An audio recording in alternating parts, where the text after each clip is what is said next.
la VO2, c'est la capacité d'un individu à prélever l'oxygène. Lors d'un test VO2, on vérifie que toute la chaîne de prélèvement de l'oxygène est bien fonctionnelle.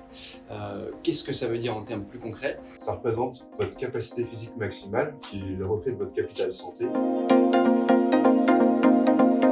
Pour les débutants, on va pouvoir donner des repères sur les allures de course.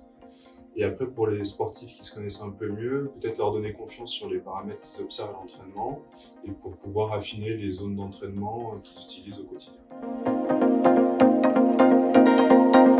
Alors pour le sportif, ça peut être valider un certificat de non-contre-indication avant une compétition. Et puis pour le sportif symptomatique, ça peut être vérifier qu'il n'y ait pas de limitation cardiaque, pulmonaire, circulatoire ou périphérique pour qu'il puisse faire sa compétition dans de bonnes conditions. C'est quelque chose dont il faut se préoccuper, donc je vais vous poser quelques questions avant pour en fait stratifier votre niveau cardiovasculaire. Donc il va falloir recueillir vos antécédents personnels, vos antécédents familiaux, s'assurer que vous n'avez pas de symptômes à l'effort, avoir un ECG de repos et aussi une prise de sang plutôt récente pour justement voir cet environnement cardiovasculaire et vérifier qu'il n'y ait pas de contre-indication pour faire l'épreuve VO2. Et bien c'est parti. J'ai consulté le docteur Henri Beugnot parce que j'ai participé à une course en Namibie et l'organisation me demandait un test à l'effort pour pouvoir participer à cette course. Ça va me permettre de cibler mes entraînements, me connaître sur mes conditions physiques.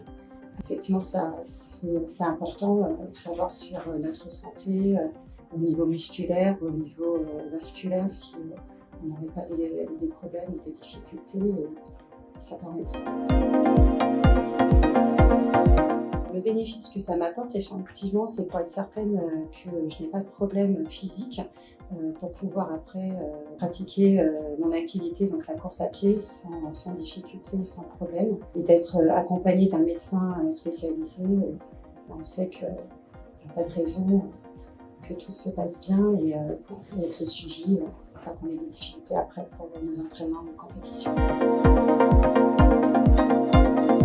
Et ben voilà, on a terminé l'épreuve. Merci Isabelle et bravo pour cette performance. Alors à l'issue de cette épreuve, on a pu déterminer des seuils ventilatoires. Le premier seuil ventilatoire, le deuxième seuil ventilatoire, et puis la VO2 max avec une belle flaspato pour Isabelle. Alors Olivier, du coup, qu'est-ce qu'on va pouvoir dire à partir de ces paramètres pour la pratique courante? Du coup, à chaque seuil correspond une intensité, une vitesse de course, une fréquence cardiaque. Et c'est l'allure à laquelle, par exemple, au premier seuil, vous êtes proche de votre allure marathon, deuxième seuil 10 km, et après plus court pour les vitesses plus élevées. Et pareil pour les ultra-distances, peut-être aux alentours du premier seuil, voire un peu en dessous.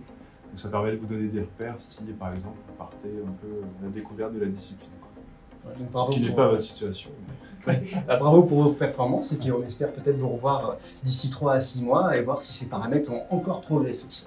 Et puis pourquoi pas faire des évaluations spécifiques avec la vitesse ascensionnelle ou l'oxydation des lipides à 10 km/h. Voilà, merci.